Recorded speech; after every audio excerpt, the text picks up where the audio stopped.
YouTube channel, Facebook page, I should say, as well.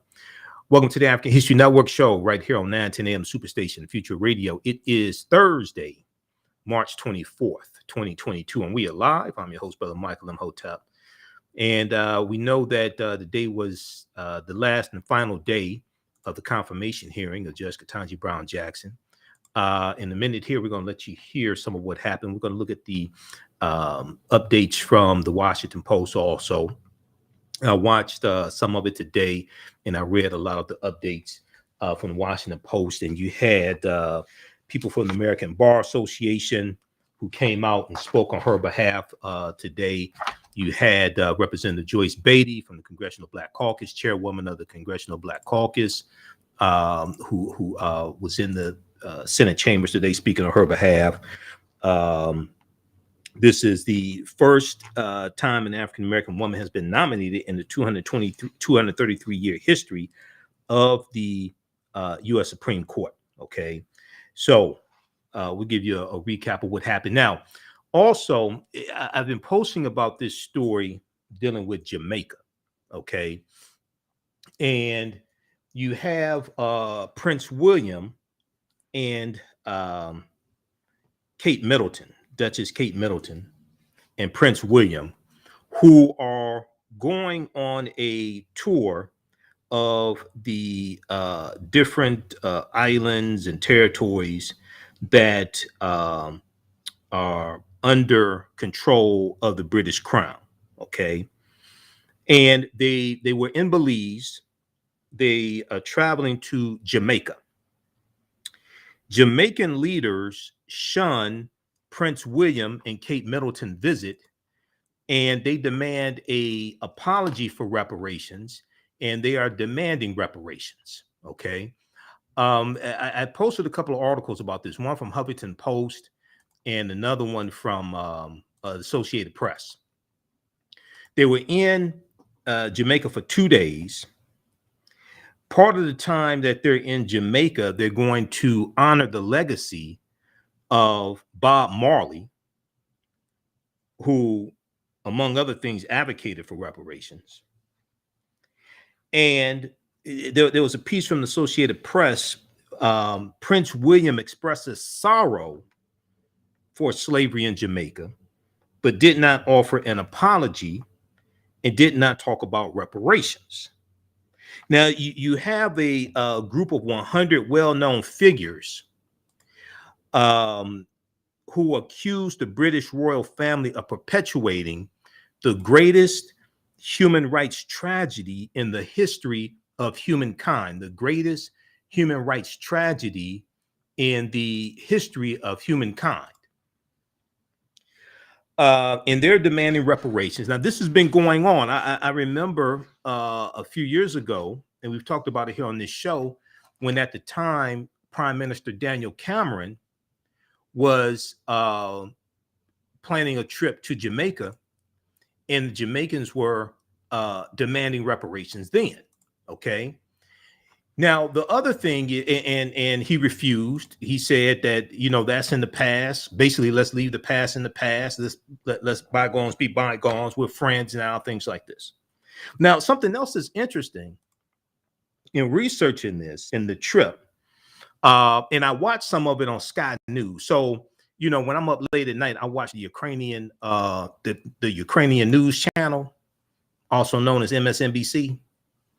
Because they talk about the invasion of Ukraine almost 24/7. They backed off of it some this week because of the confirmation hearing. But oh my God, it's the Ukrainian news channel. And then at night from like 2 p.m. to 4 p.m., now they started airing Sky News. So we get the news from Great Britain. We get British news, and they're talking about the Ukrainian invasion. So it's like MSNBC is like the Ukrainian news channel, so to speak. But I was watching Sky News by way of MSNBC. It was probably Saturday night, Sunday morning. It had to be Sunday morning, Sunday night, Monday morning. After I did Sunday show, I think it was. And they talked about, they were showing them Prince William and Kate Middleton in Belize. And Belize is a country that is where Queen Elizabeth is the monarch, is the head of state. And they showed all these people of Belize coming out to meet them, and these are all people of African descent. Very interesting. But when we look at Jamaica, one of the things that they're going to do in Jamaica, Prince William and Kate Middleton, is they are going to celebrate the International Day of Remembrance of the victims of slavery and the transatlantic slave trade. The International Day of Remembrance of victims of slavery and the transatlantic slave trade. Okay, so they're going to celebrate that while they're there as well, which is interesting because in the statements, and I'm looking at the article from the Associated Press here, and I'm about to bring up the one from Huffington Post. In the statements that Prince William made while in Jamaica, he expressed profound sorrow for the transatlantic slave trade, but didn't apologize and didn't talk about reparations. Now, the International Day of Remembrance of the victims of slavery and the transatlantic slave trade is March 25th. March 25th. Okay, so all the people that wore, all the African Americans that wore green on St. Patrick's Day, are you going to wear red, black, and green on the International Day of Remembrance of the victims of the slavery and the transatlantic slave trade?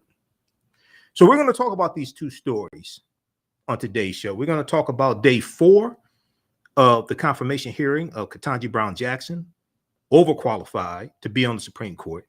And we're going to talk about this trip that Prince William and Kate Middleton took to Jamaica, and the demand for reparations from Jamaicans, and a letter that a group of 100 well-known figures signed this letter accusing the British royal family of perpetuating, quote, the greatest human rights tragedy in the history of humankind.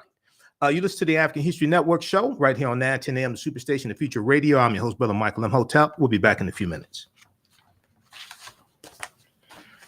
Stand by. Back from break in 4 minutes. Stand by.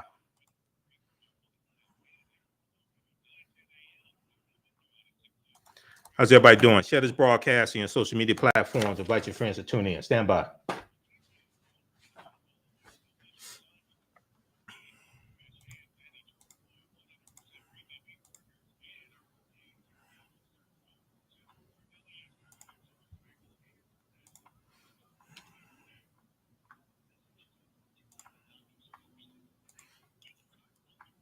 All right. How you doing, Jerome?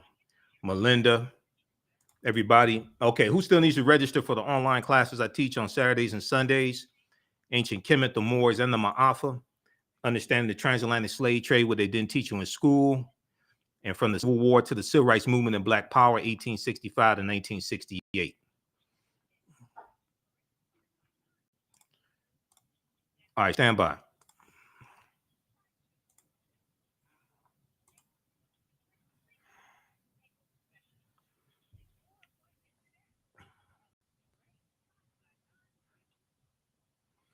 Back from breaking 3 minutes.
Back from break in 2 minutes. Stand by.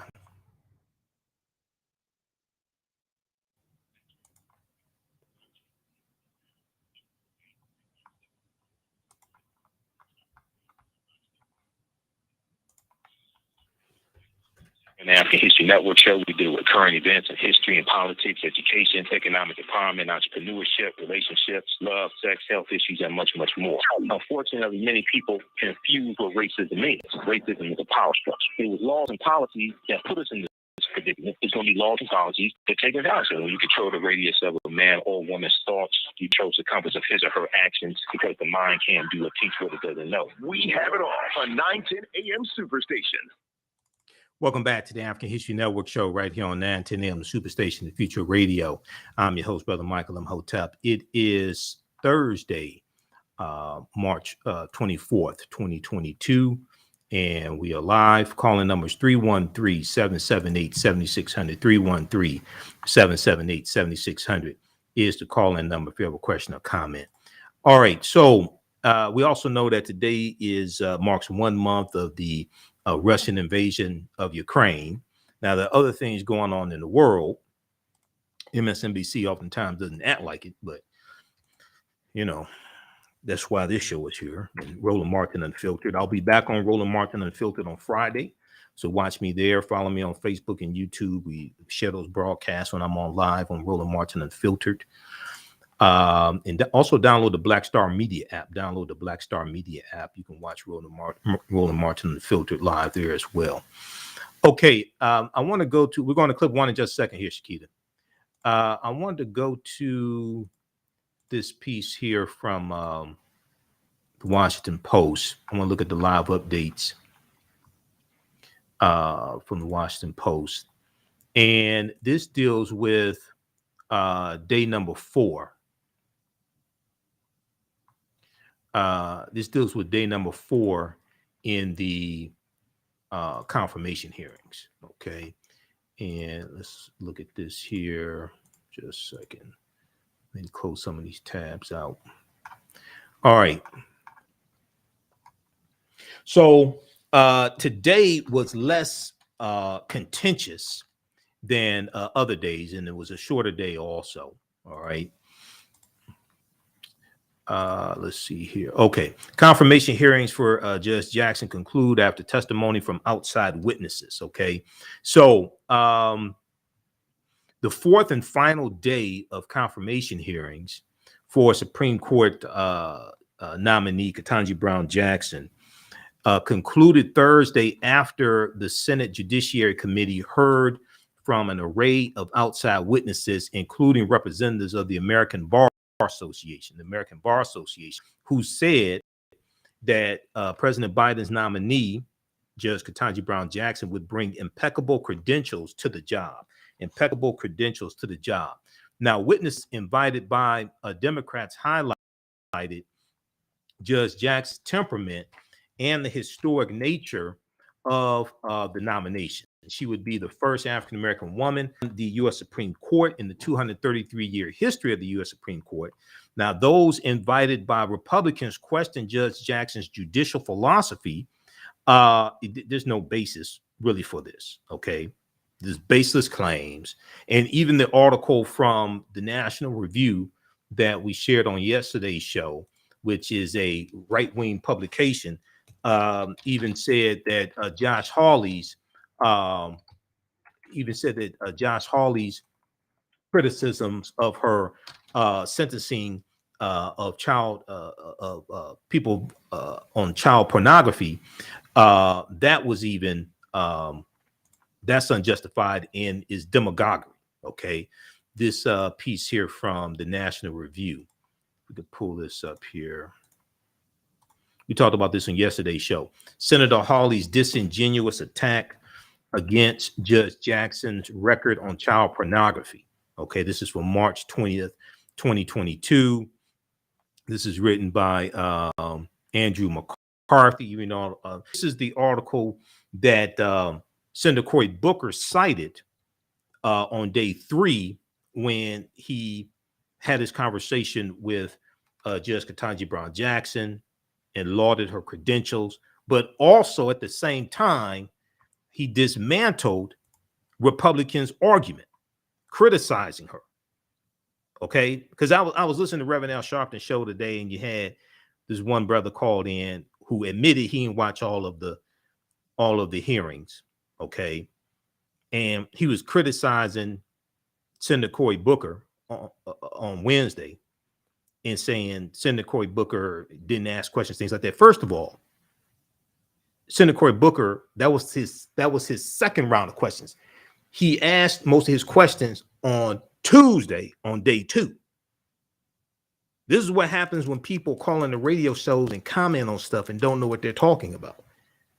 Senator Cory Booker asked most of his questions on Tuesday, day 2. Plus, this is our 4th time for a Senate confirmation hearing. Okay, but when you go and we played day 3, Senator Cory Booker's comments and his discussion with Ketanji Brown Jackson. We played this on this show yesterday. So go back and watch our show from March 23rd.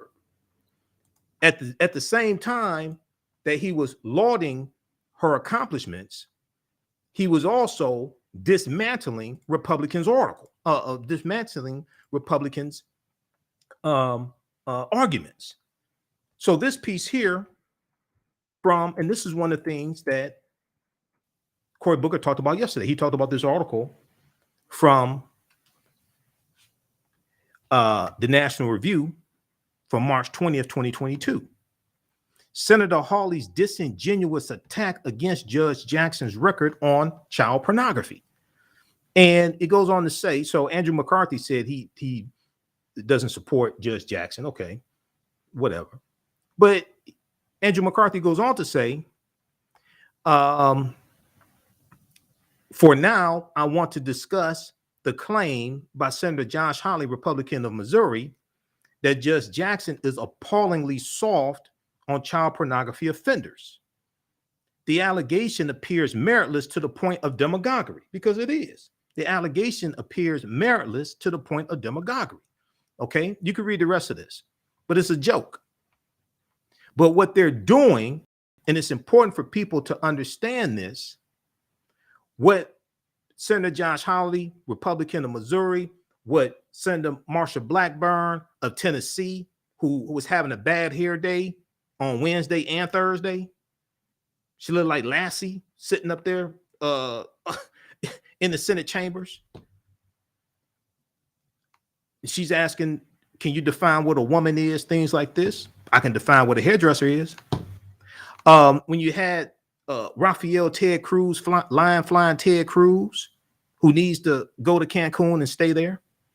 When you had whining, crying Senator Lindsey Graham, who's upset, keep talking about the Kavanaugh hearings, upset about Judge J. Michelle Childs from South Carolina didn't get the nomination.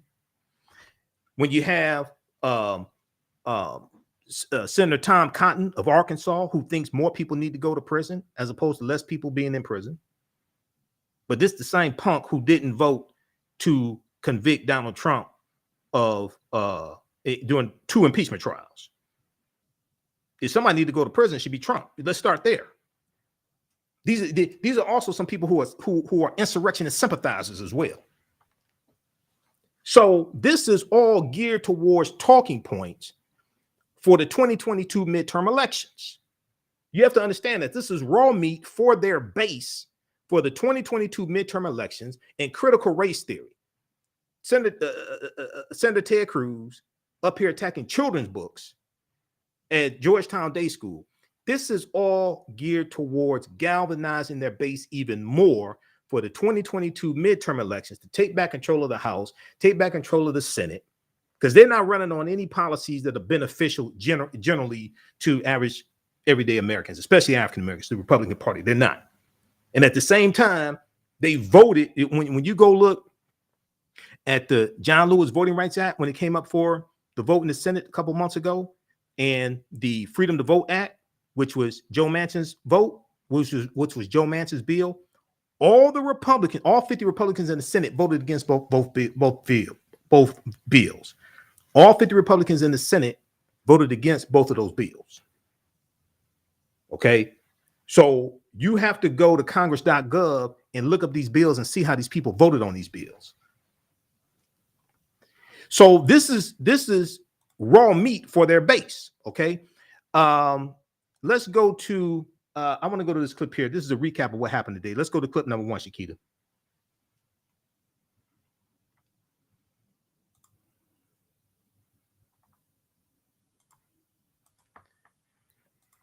From NBC News, MSNBC. With us now is C.K. Hoffler, former president of the National Bar Association. She is the chair of the board for Rainbow Push and counsel to Reverend Jesse Jackson, and also attorney Timothy Allen Simon, CEO of TAS Strategies. Clip number 1, and former California Public NBC Utilities News. Commissioner. Outside witnesses testify in final day of Judge Jackson's confirmation hearings. Clip number 1. Over and over and over again that Judge Jackson was soft on crime. Did you find any evidence from all the people that you interviewed of that assertion? None whatsoever. I've heard nothing this week to alleviate my fear that Judge Jackson believes that a fundamental redesign is needed in our criminal justice system, and that she would be so inclined to use her position on the court to this end. The Senate Judiciary Committee hearing from outside witnesses in the final day of Judge Ketanji Brown Jackson's confirmation hearing. NBC News senior politics reporter Sahil Kapoor joins me from the Hill. Sahil, who is talking to the Senate Judiciary Committee today? Who else did they hear from?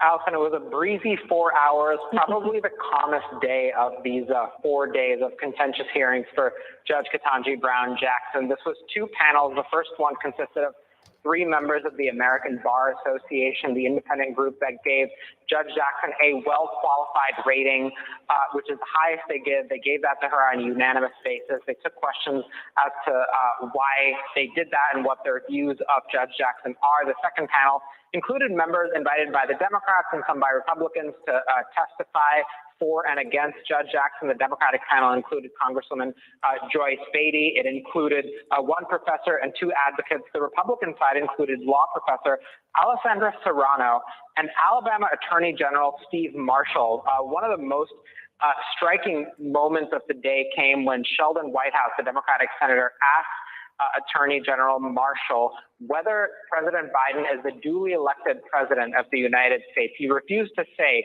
He was pressed 4 times as to whether Joe Biden was duly elected in the 2020 election, and he refused to say. A little bit of a glimpse into Republican politics. Pause it right there, That is Shakita. still a difficult Pause it right question there. to answer. The answer, of course, is yes. Pause the clip right there. Just pause it right there. Just back it up about 30 seconds or so. We'll pick this up on the other side of the break.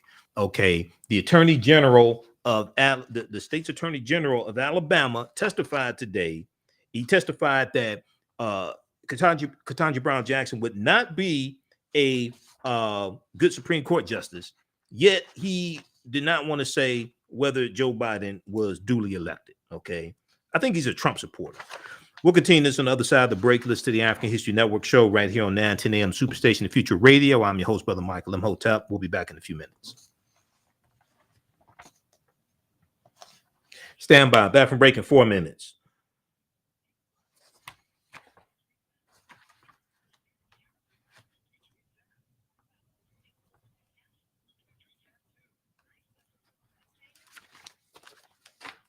Stand by.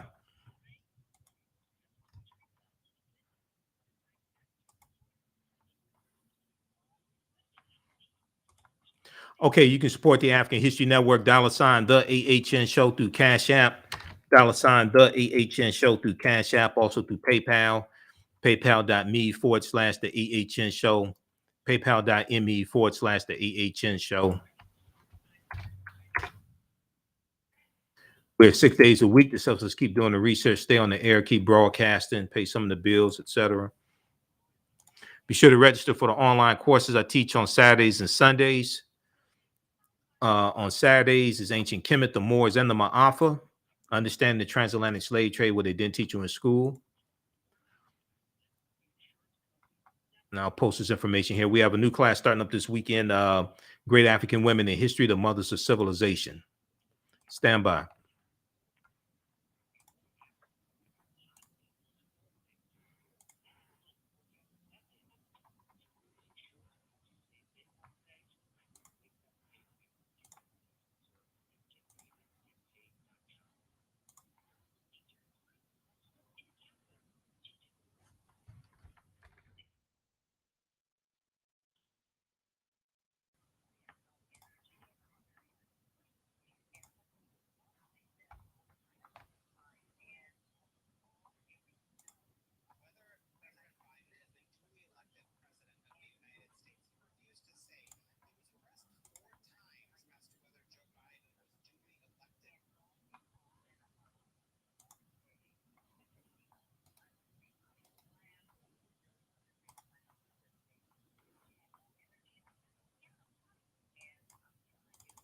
Bathroom break in 2 minutes.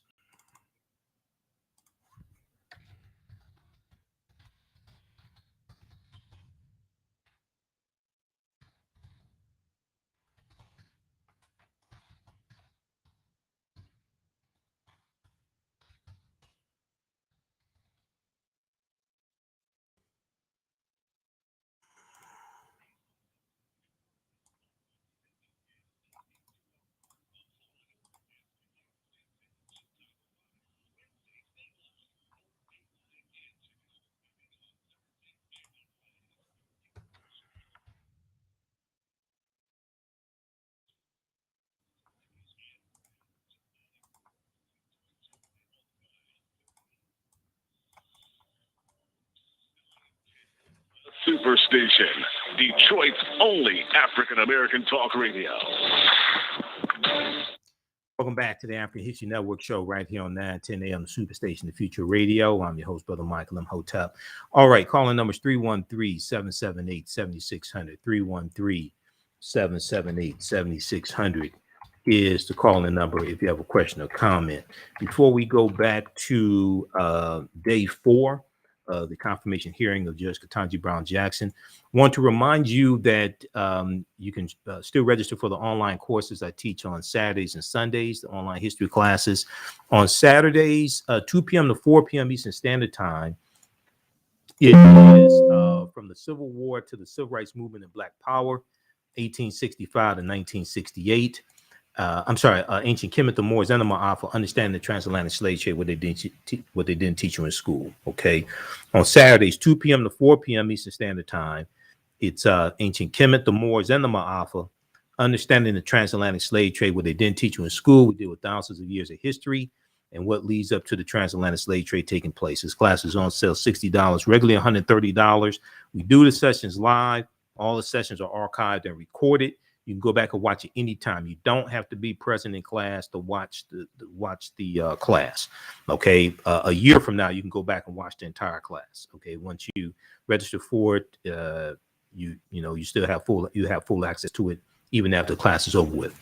On Sundays, I teach from the Civil War to the Civil Rights Movement and Black Power, 1865 to 1968, and we start history in 1803 with the Louisiana Purchase. We do this on Sundays, 2 p.m. to 4 p.m. We go through from about 1803 through 1968, Civil Rights Movement and Black Power Movement. This class is regularly $130, on sale $60 as well. We have a bundle pack. You can register for both classes for only $100. Now, this you can use this information with your children also. I would say the information is PG-13. We have a bundle pack for $100. It's a $260 value. Register at AfricanHistoryNetwork.com. As soon as you register, this content you can start watching. You can watch last week's class. If you've taken any of my classes before, you'll get a 50% discount on the bundle pack. Email me at AHNShow@AfricanHistoryNetwork.com. AHNShow@AfricanHistoryNetwork.com. All right, I want to go back to the topic we were discussing right before the break. This was day 4 in the confirmation hearing of Judge Ketanji Brown Jackson. I want to go back to this clip here from MSNBC, highlights of what happened today. Let's go back to the clip, please, Shakita.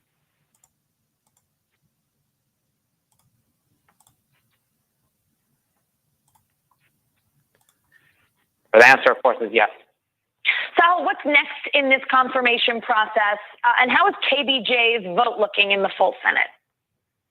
The committee will meet on Monday. They are likely to hold over a vote on that nomination, which is standard practice. I wouldn't make anything of that until the following Monday, April 4th. Now, the moment that vote occurs, Senator Chuck Schumer, the majority leader, has indicated he will take steps to move that to the floor right away.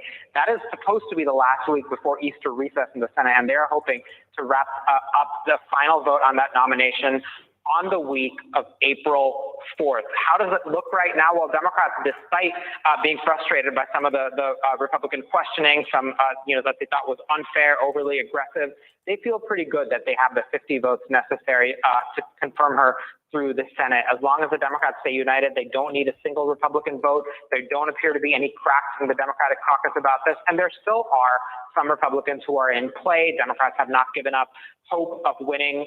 Several of the Republicans who voted for Judge Jackson to be on the D.C. circuit Court of Appeals just last summer. That includes most notably Susan Collins of Maine, who has met with Jackson, been positive about her so far.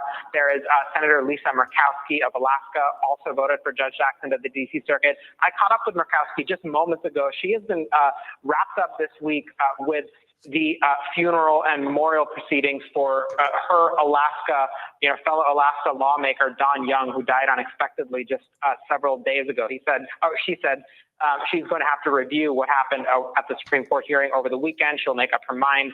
One of those 3 Republican votes for her last year, Lindsey Graham, did not appear positive at all. I think some Democrats are losing hope about him, but there are others like Senator Mitt Romney of Utah, Senator Rob Portman of Ohio, that could potentially, I stress potentially, be on the board, Allison. All right, Sahil, thank you.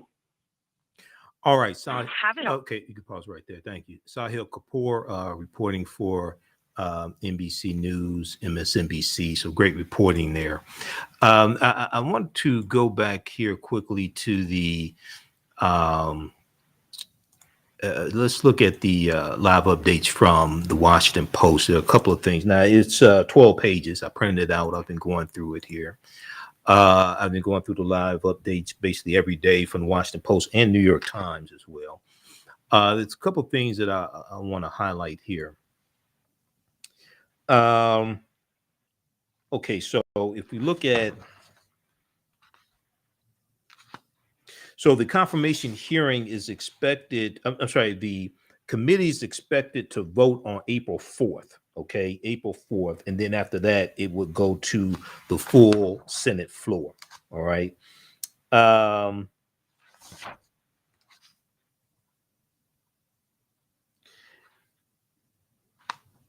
There's a couple things I want to highlight here. Today, Representative Joyce Beatty was there as well. We're going to clip 2 in just a second from the Black News Channel. Senator Padilla of California says bipartisan support for Judge Jackson important for public trust in court. Let me back up to this here. That's page 3. And the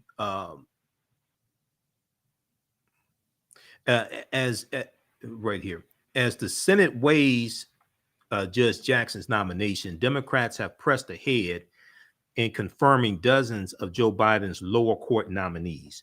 The full Senate on Wednesday confirmed 6 of Joe Biden's judicial nominees. That's a good thing. Bringing the total count of judges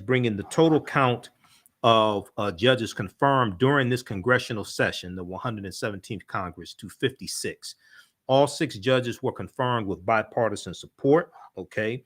In a statement on Thursday, Senate Majority Leader Chuck Schumer thanked his colleagues for their patience, for being the pace moving here on the floor last night.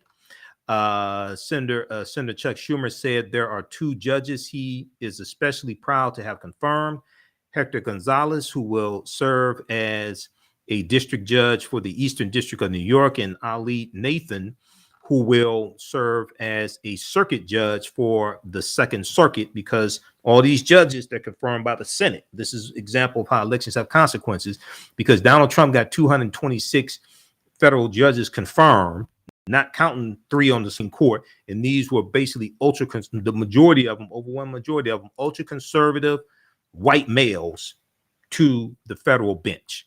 Okay. Now, let's go down. Senator Padilla says bipartisan support for Jackson important for public trust in the court. Now, Senator Padilla ended the 4th day of Jackson's confirmation hearings by calling for bipartisan support for Biden's nominee, even though she would be confirmed even if only Democrats voted for her. Senator Padilla noted that Judge Jackson's litany of qualifications, degrees from Harvard, clerkships at the Federal District Court and the U.S. Court of Appeals and the U.S. Supreme Court. She clerked for Justice Breyer also. 2 years as a federal public defender, service on the U.S. Sentencing Commission, and 3 separate bipartisan confirmations by the U.S. Senate.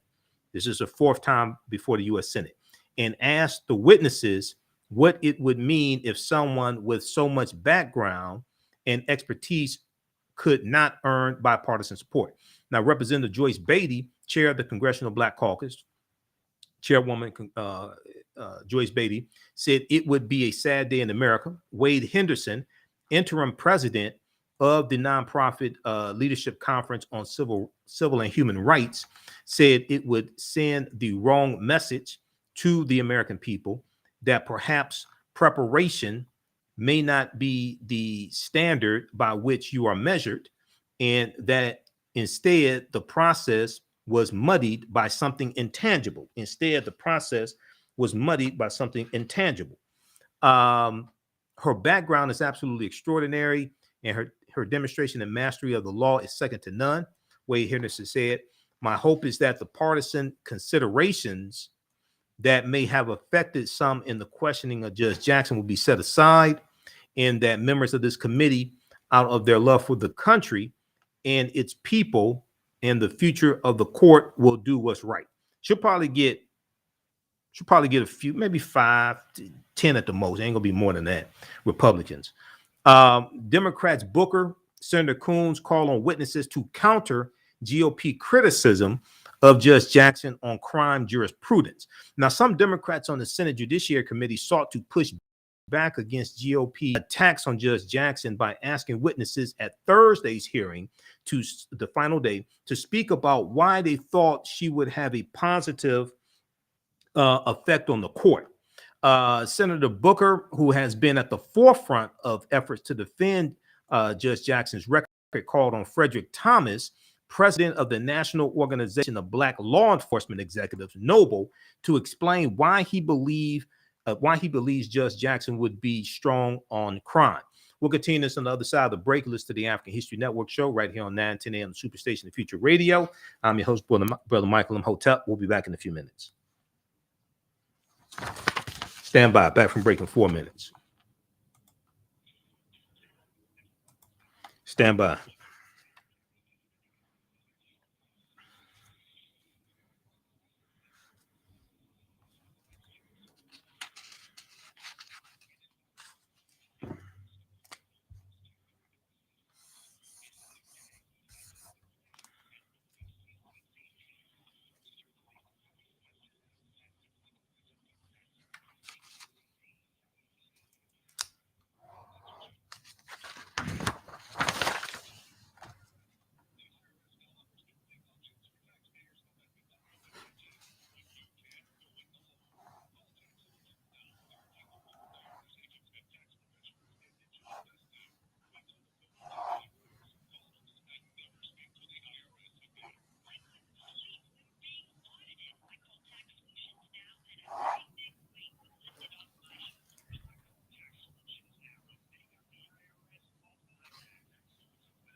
All right, testing 1 2 3. Can you all hear me? Testing 1 2 3. Testing.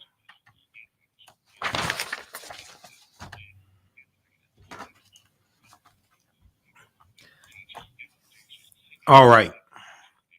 Who still needs to register for the classes I teach on the weekend, on Saturdays and Sundays? The history classes.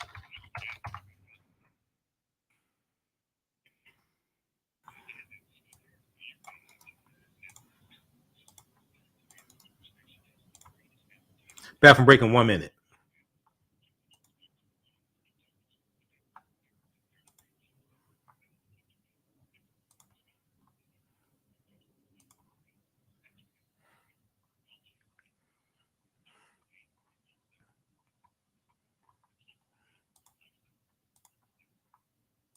Welcome back to the African History Network show right here on 910 AM, the Superstation. All right.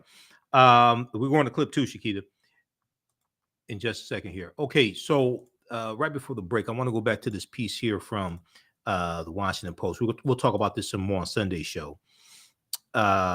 Senator Cory Booker, who has been at the forefront of efforts to defend Judge Jackson and her record, called on Frederick Thomas, president of NOBLE, National Organization of Black Law Enforcement Executives, to explain why he believes Judge Jackson would be strong on crime, okay, not soft on crime like Republicans are trying to paint her. So Frederick Jackson said, Senator Cory Booker said, why are you so confident, despite all the aspersions that have been cast, that this person will be a phenomenal justice for the safety and security of families in America? Now, keep in mind, justices on the Supreme Court don't sentence people. Okay, they're not dealing with criminal cases, meaning they're determining whether somebody's guilty or not of possession of drugs or murder or things like this. The Supreme Court, they don't sentence people. Okay, just keep that in mind. Frederick Thomas, president of NOBLE, pointed to Judge Jackson's background growing up in Miami. Okay, he said, we're trying to build back. He said, we're trying to build back trust in the communities with law enforcement. He said, that's our main purpose. Judge Jackson, she knows about some of these neighborhoods. She grew up in Miami. Miami has a high crime rate. She said she saw it firsthand growing up. She saw it firsthand, end quote. Senator Chris Coons, a Democrat from Delaware, asked Risa Goluboff, dean of the University of Virginia Law School, whether she believes Judge Jackson, quote, has overstepped the role of the court and has engaged in a jurisprudence that gets outside her lane as a judge, as some GOP critics have claimed. Okay, Dean Risa Goluboff said, it is absolutely my view that she does not get outside her lane. She, I think, comes down in cases on both sides, depending on what she sees in the facts, and how she applies precedents, legal precedents. You follow the facts, you follow the law. She said, I think she has been assiduous and conscientious. I want to go to this clip here. This is from World News Tonight, from the Black News Channel. They were speaking with C.K. Hoffler, who is the president of the National Bar Association, about what happened today, day 4. Let's go to this clip, Shakita. ENC, America's Black News Channel. Watch us on all major cable providers and major streaming platforms. Finally, news that speaks to us. All right, back with us now is C.K. Hoffler, former president of the National Bar Association. She is the chair of the board for Rainbow Push and counsel to Reverend Jesse Jackson, and also attorney Timothy Allen Simon, CEO of TAS Strategies, and former California Public Utilities Commissioner. Thank you both for staying with us on this important historical moment. CK, I want to go to you first.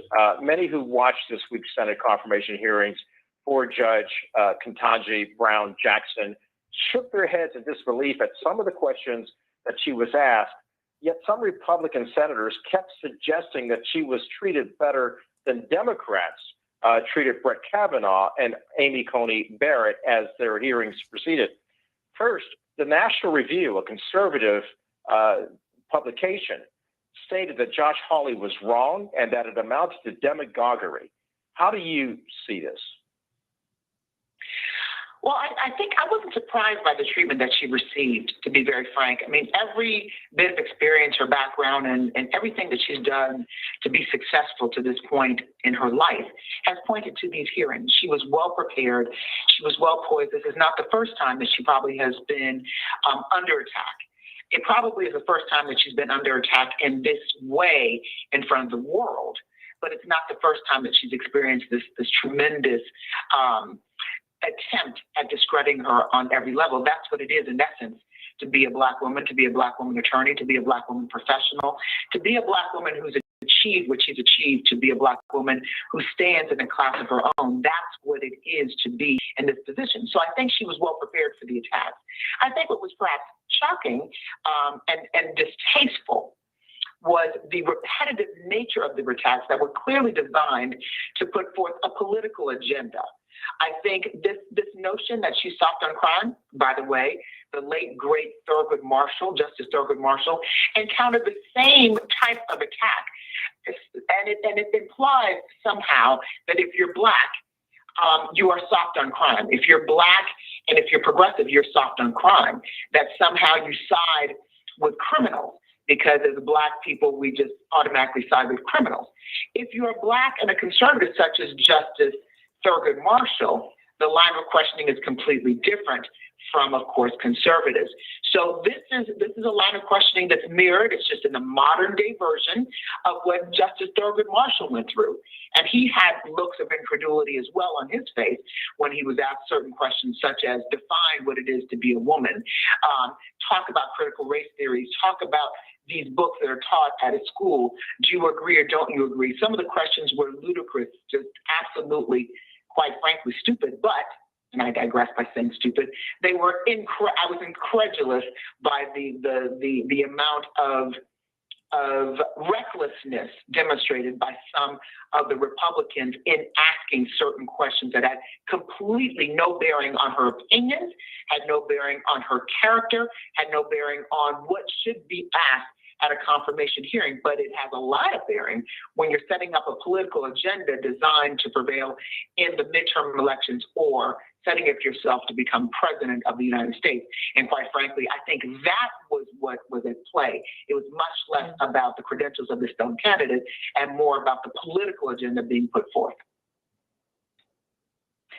Timothy, speaking to that political agenda, the Republicans certainly want to, take a swipe at Democrats through Judge Ketanji Brown Jackson, but they went at it through sentencing for child pornography, something that is mentioned several times by Democratic senators, completely in the control of Congress to regulate.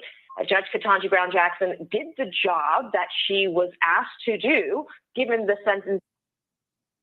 Okay, pause it right there. Those watching on Facebook and YouTube, keep watching. We're going to keep going for a few more minutes. We're going to talk about this other story dealing with Jamaicans demanding reparations from Britain, especially in light of the trip that Prince William and Duchess Kate Middleton took to Jamaica.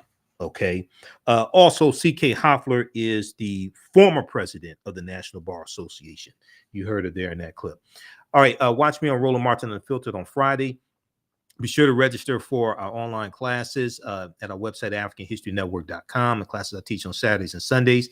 If you'd like to stop the information, you can support the African History Network, $ TheAHNShow through Cash App and through PayPal, paypal.me/TheAHNShow. We have the information at our website also. Remember, right now is correct. Wrong behavior is not over till we win. Wakanda forever. And we'll talk to you next time. Peace. All right, stand by.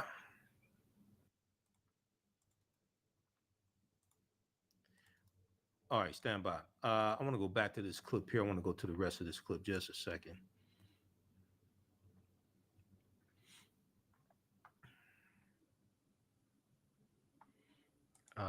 Let me pull this up. Hold on. Okay, I want to go back to the rest of this.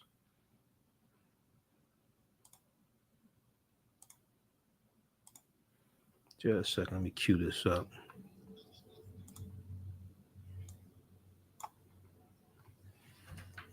In the control of Congress to regulate. Judge Ketanji Brown Jackson did the job that she was asked to do, given the sentencing guidelines. So why that tactic? Why hold her to task for doing the job exactly how she was supposed to do it? Well, let me just point out first that I actually served as appointment secretary also in California, which included judicial recommendations. The attack on her sentencing and pornography was a very low-ended attack and a culture war, and trying to claim that she is soft on the sentencing of child pornographers. We have children. Judge Brown Jackson has children. And that is just plain ludicrous. And it's complicated as well because of the internet and how you define possession and if that possession has been acted upon.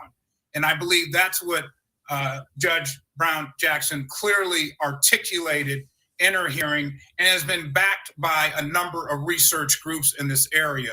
Let us remind ourselves that pornography is the #1 downloaded content in this country, as tragic as that may seem. Hence, if someone has pornography on their phone, then it may not be something that they know. It may be something that is a result of cookies or other types of technological challenges that we have when it comes to privacy, quite frankly, in this country. And I think she was exceptional. It's very easy to just throw the book, lock them up, put them away.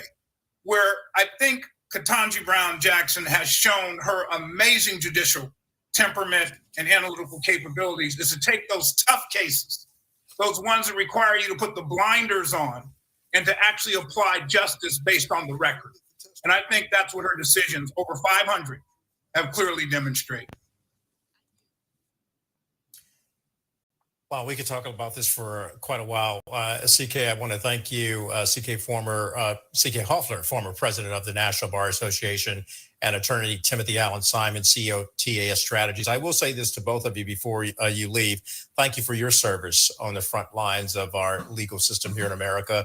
And thank you for representing Black people in America for the accomplishments that they make.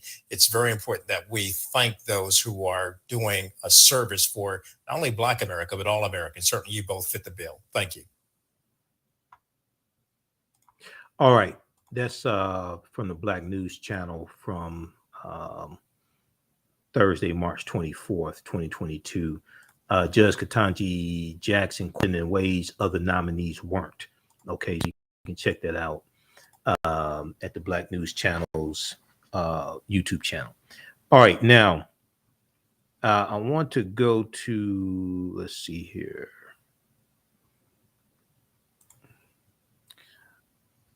Okay, so check out the live updates from the Washington Post also.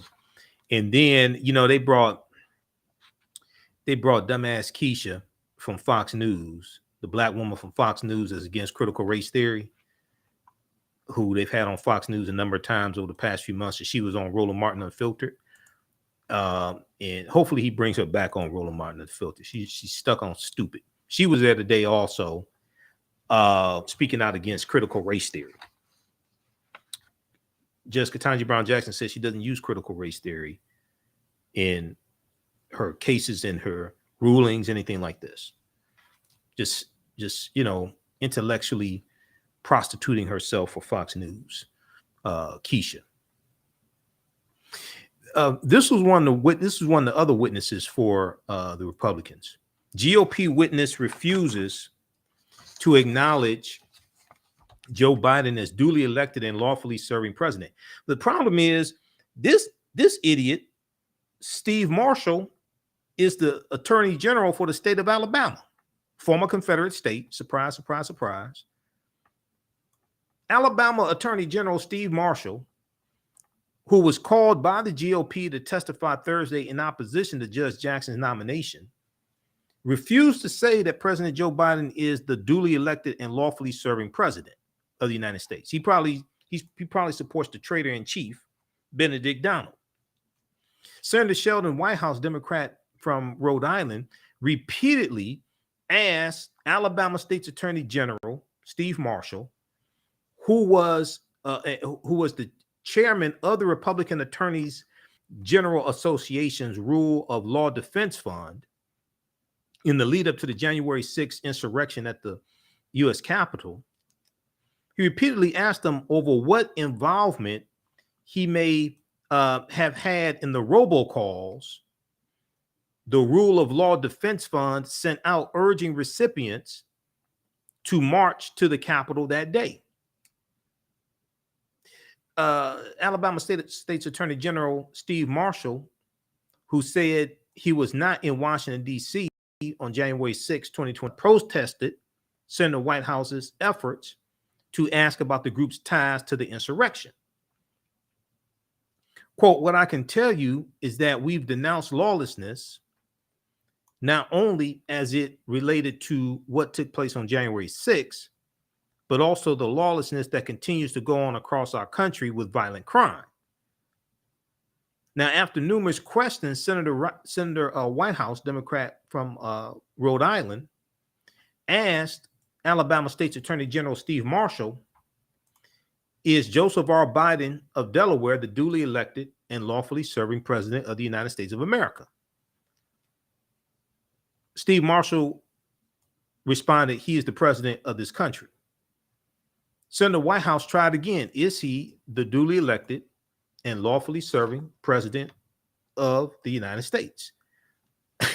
Alabama State's Attorney General Steve Marshall responded again, he is the president of the country. That's not what the question was. That wasn't what the question was. After a bit of more similar back and forth, Senator Whitehouse said he had no further questions. Many of former President Donald Trump's supporters, like Trump himself, have pushed the debunked notion that the 2020 election was rigged, even though there's been no evidence of widespread voter fraud. The January 6, 2021 storming of the U.S. Capitol by a pro-Trump mob that tried to stop the certification of Joe Biden's Electoral College win resulted in 5 deaths and left some 140 members of law enforcement injured. So a lot of these Republicans were pro-police until the Trump supporters were beating the police and you had subsequently 5 deaths. So they backed the blue until the coup. That's what happened. They backed the blue until the coup. So Steve Marshall also basically claimed that Judge Ketanji Brown Jackson wants to reform the criminal justice system as well. Just nonsense. Okay, but these are people that need to be voted out of office. All right, so check this out from Washington Post. Confirmation hearings for Jackson conclude after testimony from outside witnesses. And look at the updates from New York Times, NBC News also. All right, I want to go to and then check out the article also. There's a good one from NBC News. Culture Wars, 2024 messages and QAnon. Let's see here. Culture Wars, 2024 messages and a QAnon primary. How Ketanji Brown Jackson's hearing descended into a brawl. How Ketanji Brown Jackson's hearing descended into a brawl. This is from March 24th, 2022. And one of the things they talk about is culture wars and GOP political messaging. All this showboating, this stunting that they were doing, or jackassery, as Senator Sass of Nebraska said. This is about throwing red meat to their base, and this is about the 2022 midterm election and 2024 presidential election. Okay, so check this out. All right, now I want to go to this next story here. And this is dealing with Jamaica and the trip that the colonizing nation of the trip that the colonizers took to Jamaica. Prince William and Kate Middleton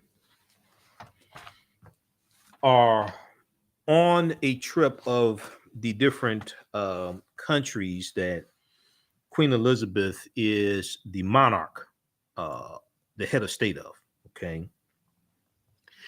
Huffington Post has this piece that they picked up from the Associated Press. Jamaican leaders shun Prince William, Kate Middleton visit, demand slavery reparations. Rightfully so, demand slavery reparations. Okay, so you have a group of 100 well-known figures who have accused the British royal family of perpetuating the greatest human rights tragedy in the history of humankind. All right. So what happened was, now I've been reading about this. I read about their trip to Belize, and you have the 70th, the commemoration of Queen Elizabeth being the British monarch for 70 years. Okay. And they are going on a trip throughout the different island nations and countries, things like this, that Great Britain is the monarch of. So if we look at this piece here, dozens of well-known leaders in Jamaica, including professors and politicians, are demanding an apology and slavery reparations as the Duke and Duchess of Cambridge prepare for a trip to the British colony. Now, this piece is from March 22nd.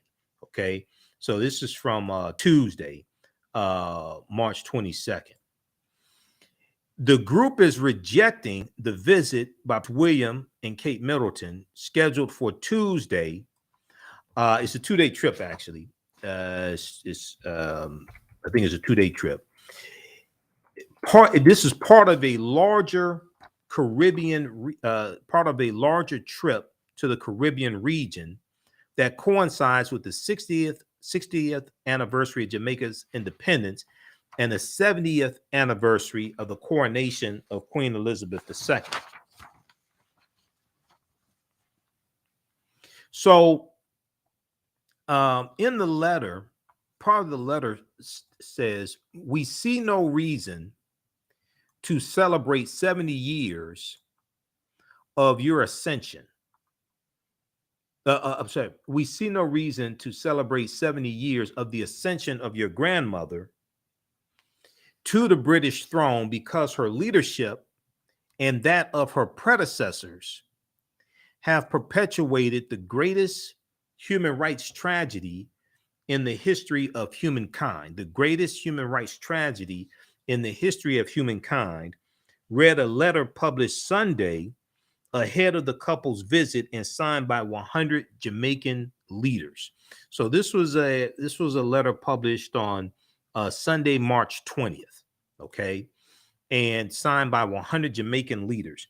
Now, the week-long royal tour of Central American and the week-long royal tour of Central America and the Caribbean that began on Saturday, March 19th, was taken at the behest of Queen Elizabeth II, who is Prince William's grandmother. So this is a week-long tour of Central America and Jamaica. And I saw on Sky News via Ukrainian TV, aka MSNBC, I saw on Sky News it was early Monday morning, Sunday night, Monday morning, after I finished the African History Network show. After I finished our Sunday night show, I was up late and watching Ukrainian TV. And they showed them in Belize. And in Belize, the people who were coming to see them and they were interacting with, they were all people of African descent. Now, the trip aims to strengthen the trip to Central America and the Caribbean, aims to strengthen Britain's ties with Commonwealth countries, but it's off to a rocky start and comes as some countries consider cutting ties to the British monarchy, like the Eastern Caribbean island of Barbados did in November 2021. So Jamaica is saying that they're going to cut ties with the British monarch, also British monarchy as well, which is a good thing. Okay, now here's Prince William and Kate Middleton. Now, local opposition forced the royal couple to cancel a visit to a farm in Belize that was planned on for Saturday. And face-to-faceafrica.com has an article about this that we posted on our Facebook page as well. While the upcoming trip to Jamaica has angered some who say they are still waiting for an apology and slavery reparations. Now, Jamaica lawmaker Mike Henry, who has long led an effort to obtain reparations that he estimates at more than 7 billion pounds, told the Associated Press in a phone interview that an apology is only the first step for what he described as, quote, abuse of human life and labor. Abuse of human life and labor. So what we see here now, something similar happened when David Cameron went to Jamaica a few years ago. And we talked about it here on this show also. And Jamaica was demanding reparations then. And David Cameron, let me pull this article up. The Guardian had an article on this. He said that the then Prime Minister David Cameron said Jamaica should move on. You know, let's be friends. Move on. That's all in the past. It's easier to move on when you have something to move with, because a lot of the wealth that Great Britain has is built on the backs of African slaves. Now, these weren't the only people that were being colonized, but largely, I mean, they colonized India as well. You know, and back in 2018, when Meghan Markle married Prince Harry, and I did a video back then. It was May 19th, 2018. May 19th is Queen Charlotte Sophia's birthday. Queen Charlotte Sophia was the wife of King George III. King George III was the king that the 13 colonies were revolting against. And she was of African descent on at least her mother's side of the family, African Moorish ancestry on her mother's side of the family. So I talked about this piece in the video that I did.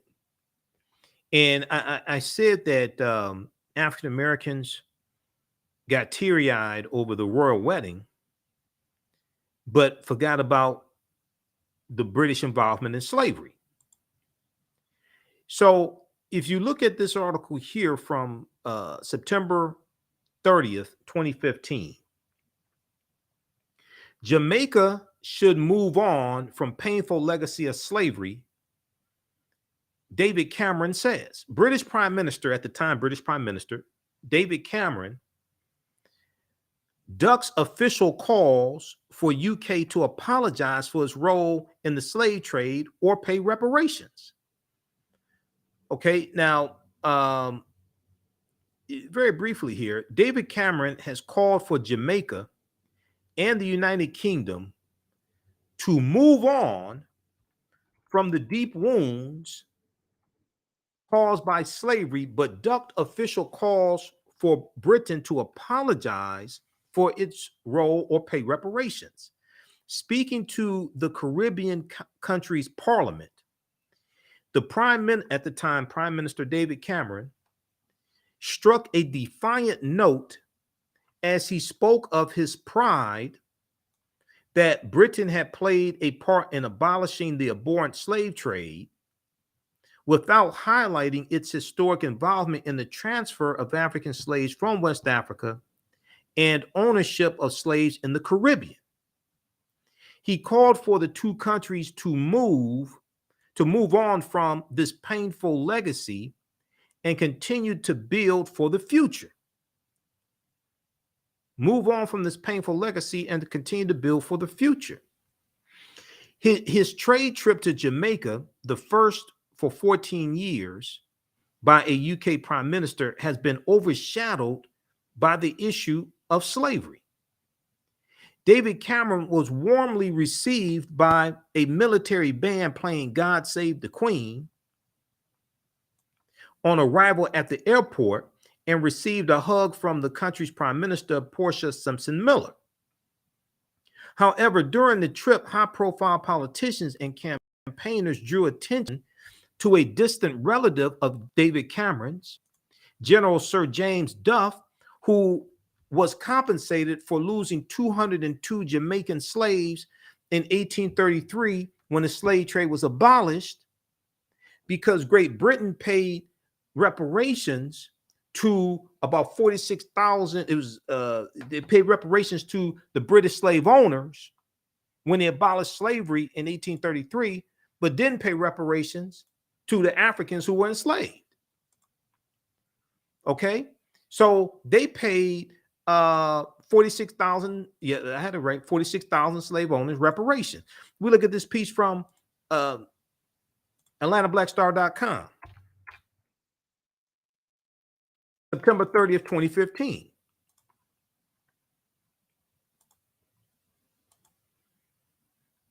Let's look at this piece from AtlantaBlackStar.com. This is around the time of David Cameron's trip to Jamaica. Britain compensated 46,000 slave owners, but would not pay slavery reparations. David Cameron builds Jamaican prison instead.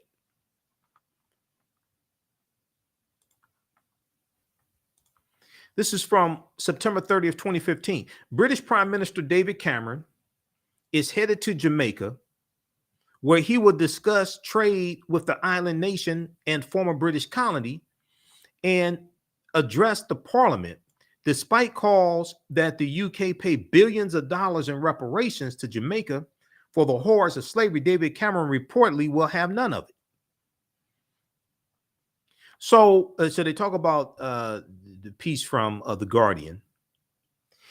Sir Hilary Beckles, chair of the CARICOM Reparations Commission and vice chancellor of the University of the West Indies, urged David Cameron to, quote, play its part in cleaning up this monumental mess of empire,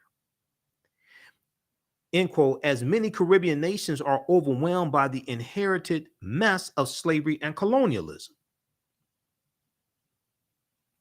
Sir Henry Beckles said, we're not asking for handouts. Let me see here. He said, we ask not for handouts or any such acts of indecent submission. We merely ask that you acknowledge responsibility for your share of this situation and move to contribute in a joint program of rehabilitation and renewal. Sir Hilary Beckles wrote in an open letter in the Jamaica Observer, quote, the continuing suffering of our people, sir, is as much your nation's duty to alleviate as it is ours to resolve in steadfast acts of self-responsibility, end quote. So it goes on to talk about Jamaica paying, Great Britain paying reparations to British slave owners.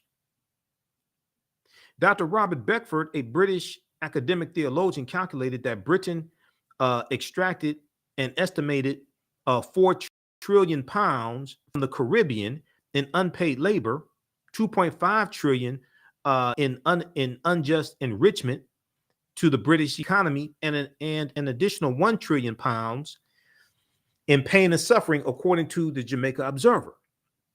This amounts to a total of 7.5 trillion pounds, of which Jamaica is owed 30.6%, or 2.3 trillion pounds, which is 3.5, which in US dollars is $3.5 trillion. Okay, $3.5 trillion in US dollars.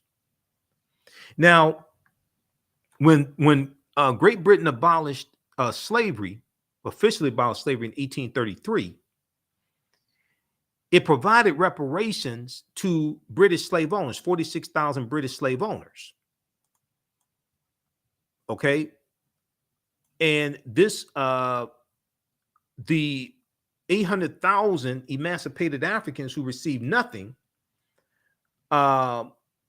picked up part of the tab as they were forced to work 45 hours of free labor each week for 4 years after they supposedly were freed. Now, so read the rest of this here, okay? This deals with theft of labor, land, conquering, conquest, all of this. So this is why, you know, I see, well, one, this is why I don't get caught up in quote unquote royalty in Great Britain in the first place. Number one, because these are colonizers. And I'm not calling them colonizers because they're white. I'm calling them colonizers because that's what Great Britain did. Okay, that's what Great Britain did. Now, when we look at Queen Charlotte Sophia,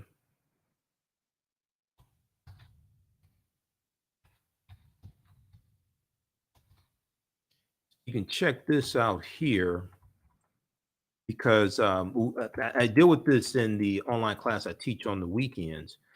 Ancient Kemet, the Moors, and the Maafa, understanding the transatlantic slave trade, what they didn't teach you in school.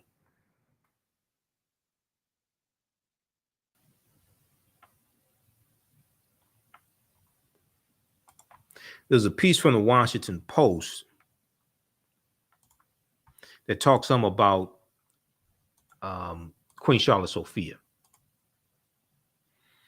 Britain's Black Queen, will Meghan Markle really be the first mixed race royal? No, she won't be. This came out November 27, 2017. So this was before they got married, May 19th, 2018. This was after it was announced that she was being engaged. Now, she didn't become queen. She became Duchess of Sussex. Okay, so she didn't become a queen. But she wasn't the first mixed race royal. But Queen Charlotte Sophia was actually queen of, she was queen of Great Britain. And she was of African descent.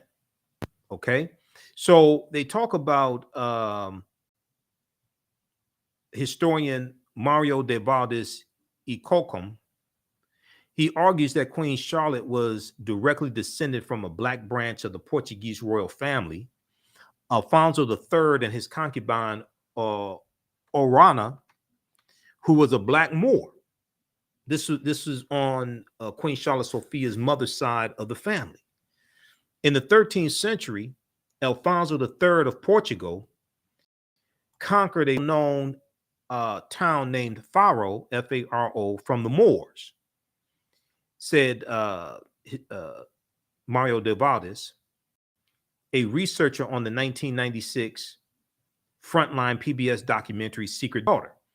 He demanded the governor's daughter as a paramour. He had 3 children with her.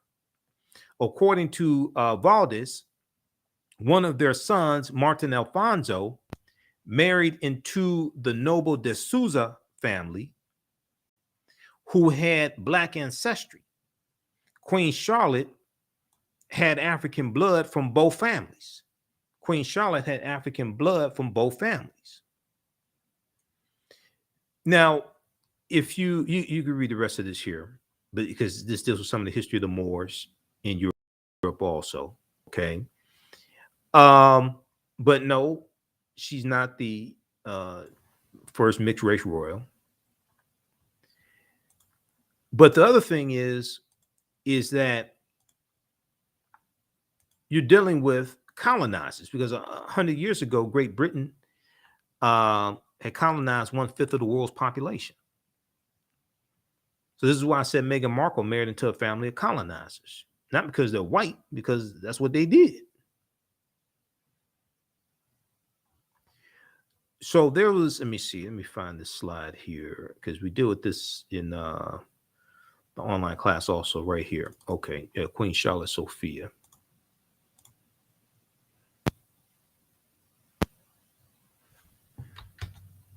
And when you look at pictures of Queen Charlotte, when you look at paintings, I should say, paintings of Queen Charlotte Sophia, because they didn't have photographic cameras back then.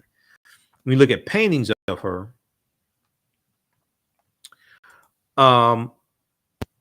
the older the painting, the more Africoid her features are.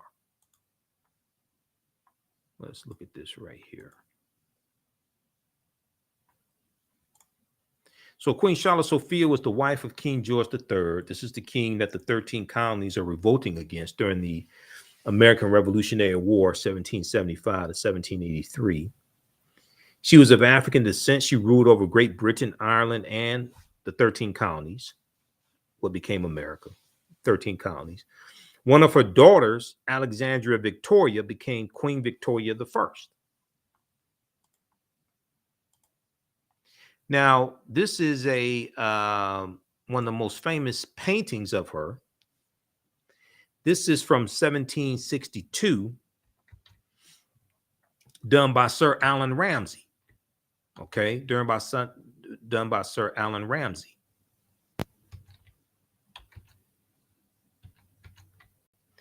And Queen Charlotte in the Mint Museum in Charlotte, North Carolina. Okay, the Mint Museum in Charlotte, North Carolina. Charlotte, North Carolina is named after Queen Charlotte Sophia.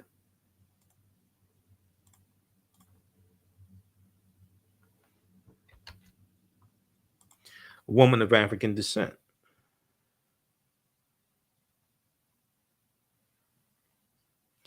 All right.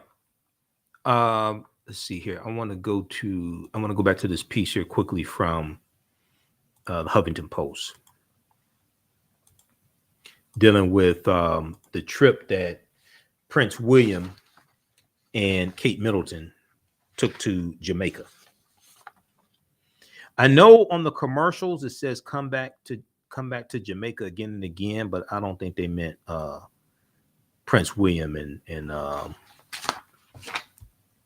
Kate Middleton, unless you're going to apologize for slavery and pay reparations. I don't think that applied to them.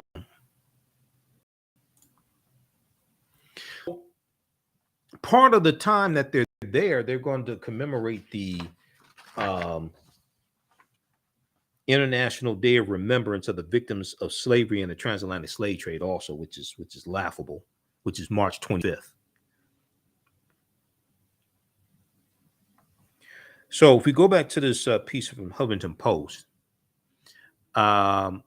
Jamaican lawmaker Mike Henry, who has long led an effort to obtain reparations that he estimates at more than 7 billion pounds, told the Associated Press in a phone interview that an apology is only the first step for what he described as abuse of human life and labor. Abuse of human life and labor. An apology really admits that there is some guilt, he said. An apology really admits that there is some guilt. Now, hundreds of thousands of African slaves toiled in Jamaica under more than 300 years of British rule and faced brutal conditions. It'd be actually millions, because it was 800,000 that was set free in 1833. Now, there were numerous bloody rebellions, with one woman called Queen Nanny of the Jamaican Maroons leading a group of formerly enslaved Africans known as Jamaican Maroons, whose guerrilla warfare became renowned and battered British forces. Queen Nanny remains the sole female of Jamaica's 8 national heroes. Okay, she's a Queen Nanny of the Jamaican Maroons, who was from West Africa. She is a Jamaican national hero. Now, during their 2-day stay in Jamaica, Prince William and Kate are expected to celebrate Bob Marley's legacy, a move that has riled some Jamaicans. Because, you know, Bob Marley advocated for human rights, and he advocated for reparations also. The group said that it would be celebrating 60 years of freedom from Great Britain, adding that it is saddened, quote, that more progress has not been made given the burden of our colonial inheritance. We nonetheless celebrate the many achievements of great Jamaicans who rejected negative colonial self-concepts and who self-confidently succeeded against tremendous odds. We will also remember and celebrate our freedom fighters. We will also remember and celebrate our freedom fighters. Now, let me see something here. There was a piece here. I think it's in the piece, the article from the Associated Press.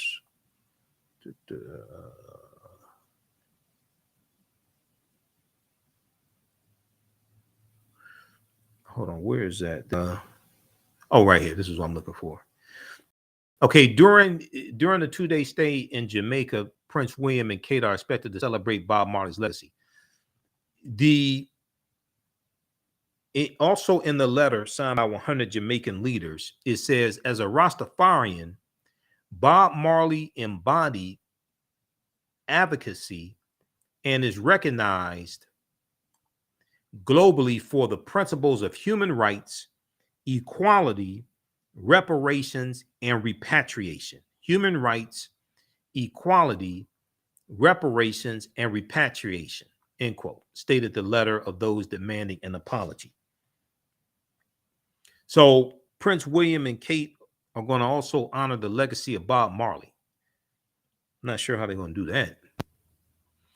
So you can read this one here from HuffingtonPost.com. Jamaican leaders shun Prince William Kate Middleton visit, demand slavery reparations. Okay, now then there was one from Associated Press from Wednesday, March 23rd. This one deals with Prince William expressing sorrow, profound sorrow is direct quote, profound sorrow for slavery during his visit to Jamaica. And I want to grab this one here. Where's that one? Just a second here. We got, okay, this one here from the Associated Press. So the one from Huffington Post was when he was on his way to Jamaica. This one here is when he was in Jamaica. So Prince William has expressed his profound sorrow for slavery during a visit to Jamaica. Let me pull this up here.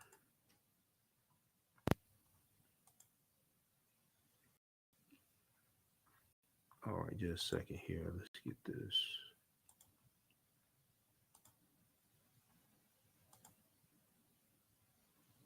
Prince William expresses sorrow for slavery in Jamaica. This is from Wednesday, March 23rd, 2022, from the Associated Press.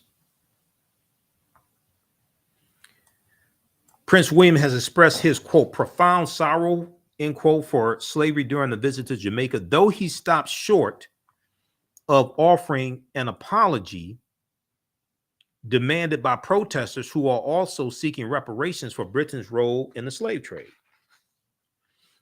Now, Prince William, who is second in line to the throne, made the comments while addressing a dinner in Kingston, Jamaica, which is Jamaica's capital.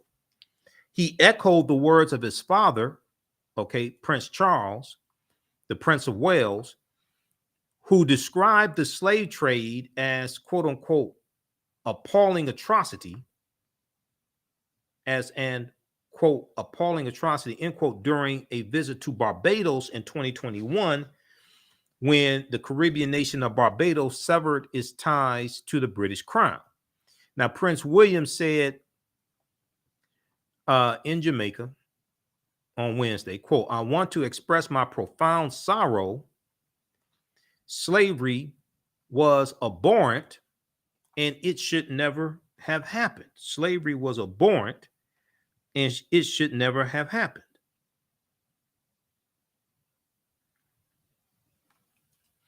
Now, the prince and his wife, Kate Middleton, Duchess of Cambridge, are on a week-long trip to Belize, Jamaica, and the Bahamas. They're going through Central America and the Caribbean, designed to strengthen Britain's ties with Commonwealth nations as Queen Elizabeth II marks her 70 years on the throne. Now, Jamaican Prime Minister Andrew Holness said earlier on Wednesday that his country intends to sever ties to the British monarchy and become fully independent. Sever ties with the British monarchy and become fully independent. Now, Queen Elizabeth II is Prince William's grandmother. She remains the head of state for Jamaica and 13 other countries that were once British colonies. Now, Prince William's comments underscore the sensitivity of the country where Britain's legacy as Jamaica's colonial ruler during the era of enslaved African labor is still controversial. I'm not sure what's so controversial about it. You were wrong. I'm not sure what's so controversial. Y'all were wrong, and you need to apologize and pay reparations, repair the damage. Now, Prince William said anniversaries such as the International Day of Remembrance of the Transatlantic slave trade, which will be marked on Friday, it's March 25th. He said, anniversaries such as this provide a moment for reflection. What is there to reflect on? What's reflection, Prince William, Queen Elizabeth II, Prince Charles? What good is reflection when you don't want to repair the damage of the history that you're reflecting on?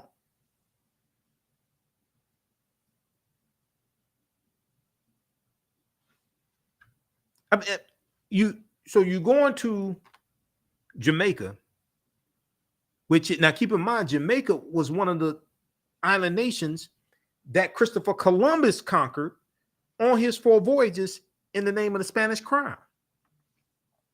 Jamaica was conquered in, I think it was 1494. Okay.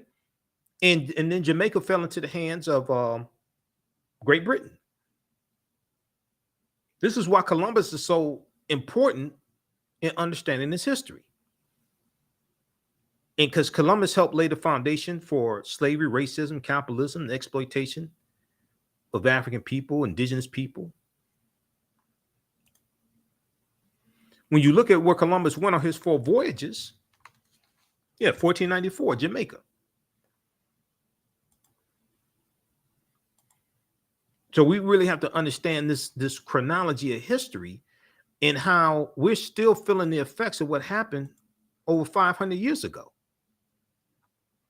And Columbus never came to the land that we call the United States of America. The closest he came here was Cuba, which is 90 miles away. These are actually slides from my class that I teach, because we deal with Columbus in the class, because Columbus set sail late in the same year that the Moors lost control of their last stronghold in Spain, which was Granada, which was January 2nd, 1492. Columbus set sail on the first of 4 voyages, August 3rd, 1492. And in 1494, he goes into Jamaica and conquers Jamaica on behalf of the Spanish crown.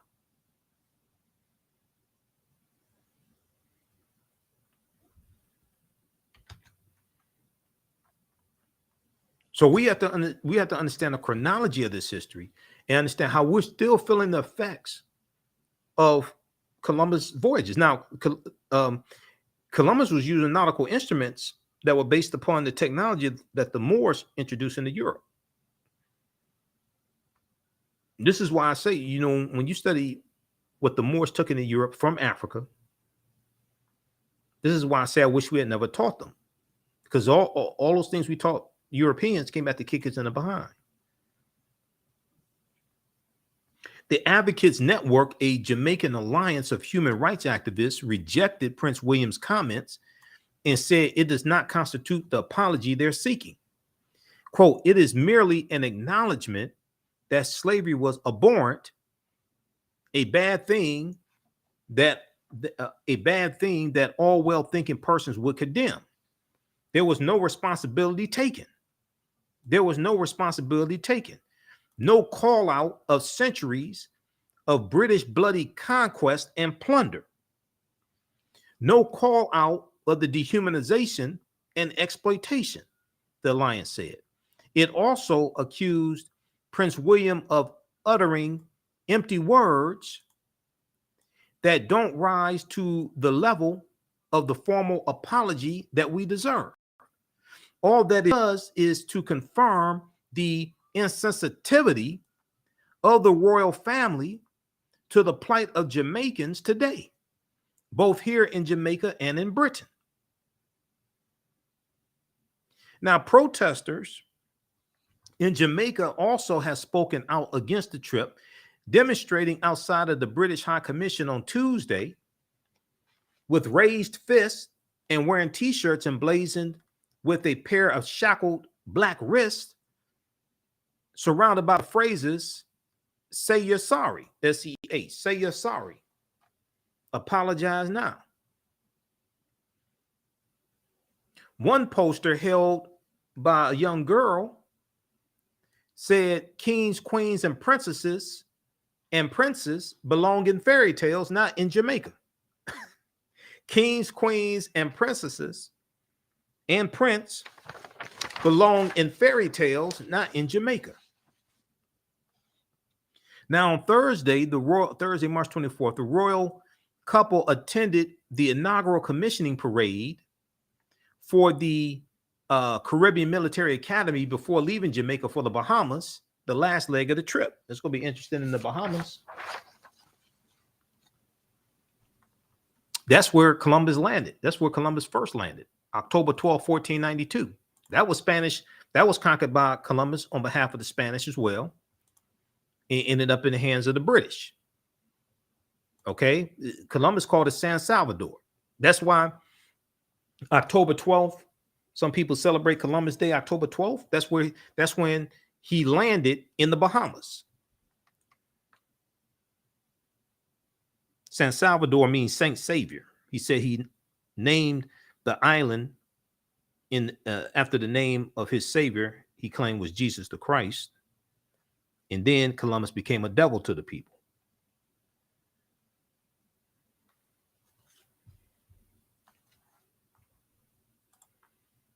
All right. So check out these articles here. Now, the International Day of Remembrance of the victims of the transatlantic slave trade. We may talk about this some more on Sunday's show. UNESCO has some information about this. And let me see if we can pull this up.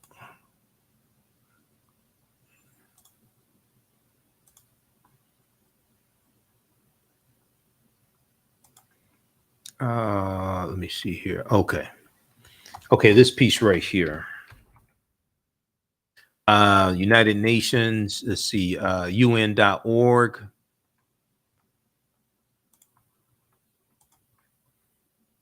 So it's a commemoration that takes place on March 25th. Now, we need to promote this and talk about this. Hopefully on Ukrainian TV, MSNBC, they'll talk about it. I know they'll talk about it on the Black News Channel. I'm going to see if I can push this, see if I can mention this on Friday when I'm on Roland Martin Unfiltered.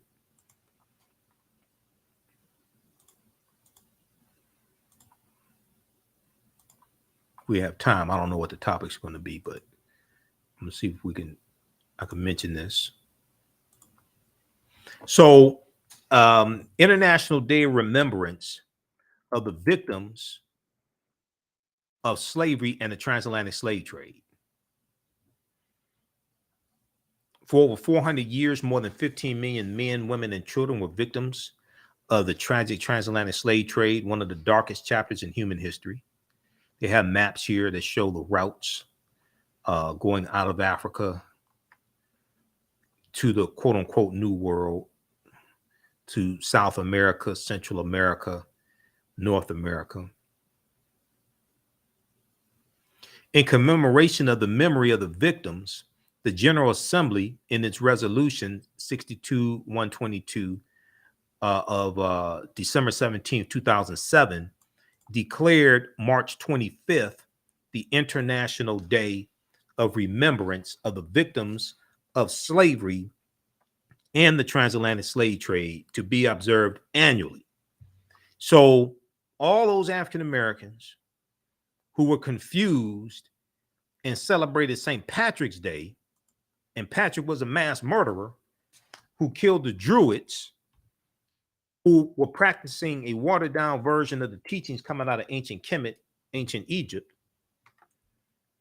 And the Druids had a uraeus on their helmets. They wore a helmet with uraeus on it, which was a cobra coming from ancient Kemet, because we weren't afraid of snakes, so to speak. Generally speaking, I mean, not like snakes because of the Adam and Eve myth. In Western culture, snakes have a different, there's a different fear, not just because they're poisonous. Some are poisonous, not all snakes are poisonous, but it's because of the mythology. All right. But, you know, I did that post on St. Patrick's Day. If you wear green on St. Patrick's Day, will you wear red, black, and green on African Liberation Day? African Liberation Day is March 25th. But we can say you're going to wear red, black, and green on March 25th. May 25th is African Liberation Day. You're going to wear red, black, and green on March 25th. You're going to commemorate the International Day of Remembrance of the Victims of Slavery and the Transatlantic Slave Trade.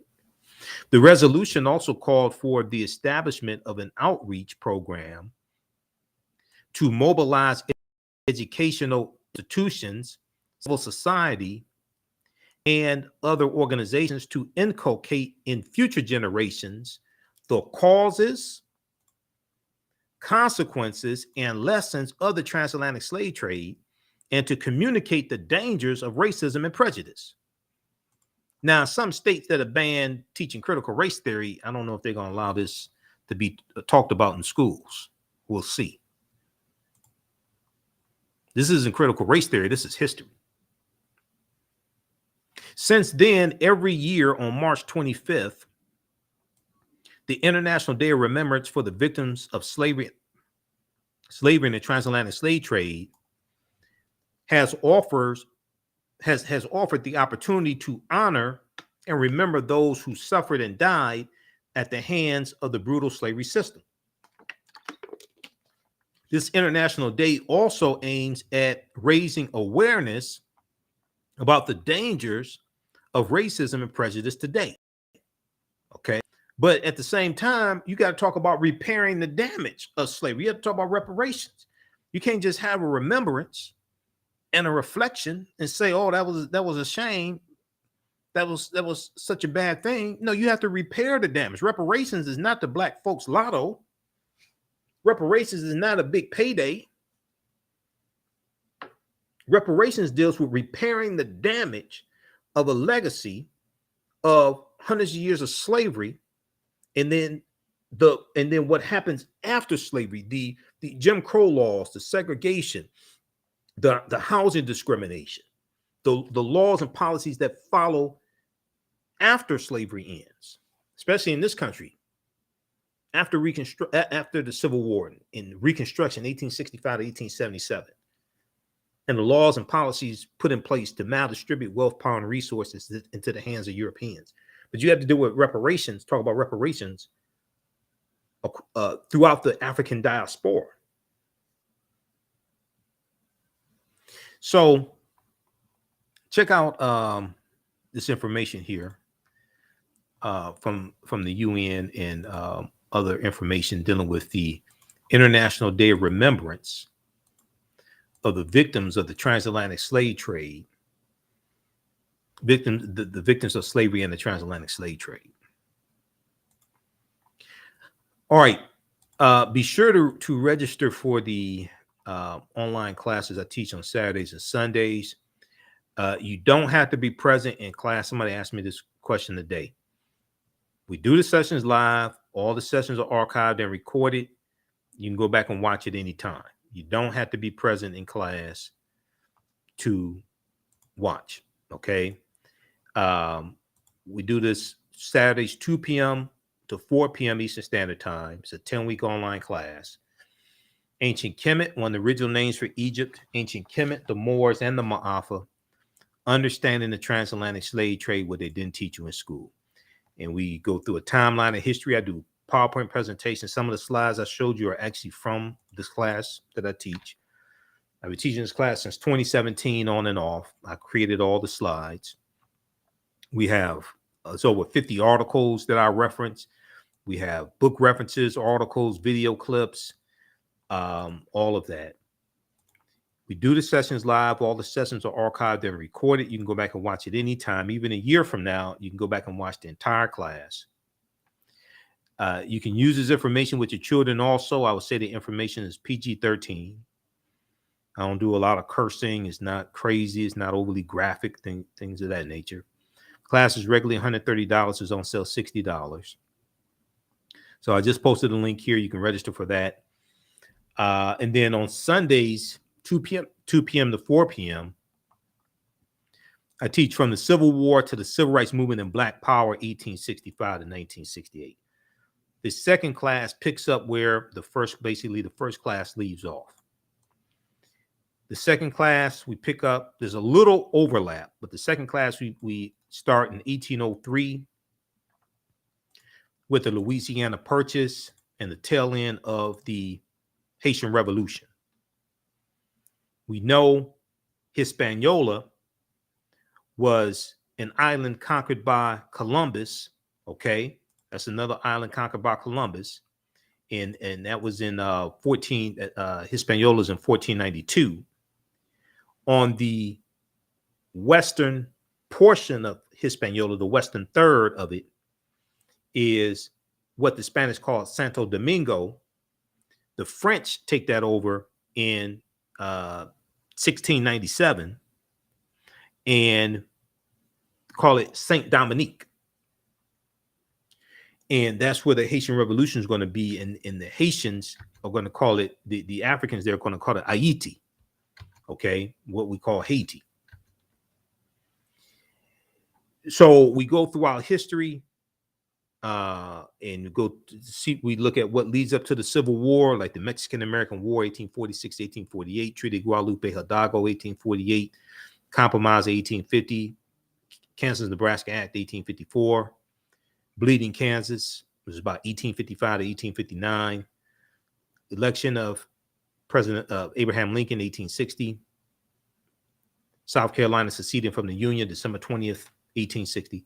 Then we look at Reconstruction, 1865, 1877, Jim Crow era, rewriting of state constitutions in these southern states after Reconstruction ends to legalize poll taxes and literacy tests and grandfather clauses. We look at Louisiana, 1898, look at their state constitution.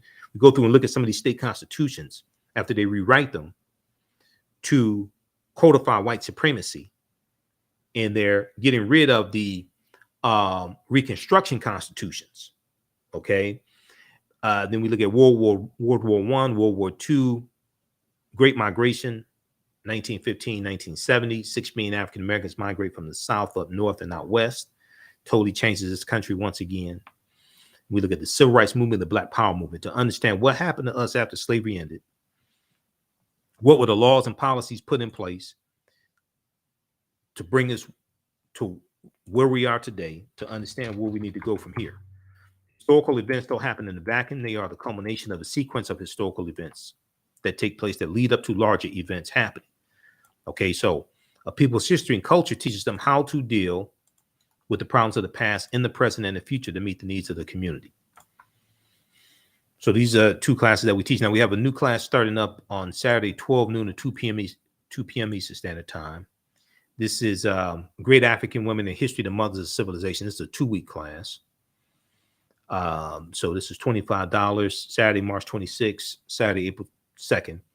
We'll deal with profiles of over 100 women of African descent, African women all throughout history, all different time periods in history. Great African Women in History, the Mothers of Civilization. Okay, there's bonus content that you can watch as soon as you register for that one also. That is Saturday, March 26th. And April 2nd. Okay, Great African Women in History, the Mothers of Civilization.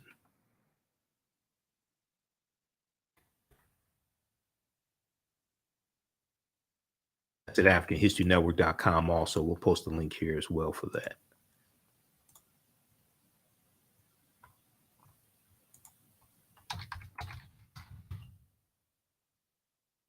Okay, look, we have to get out of here. Remember, at the African History Network, we focus on educating, empowering, and inspiring people of African descent throughout the diaspora and around the world, because right now it's correct wrong behavior.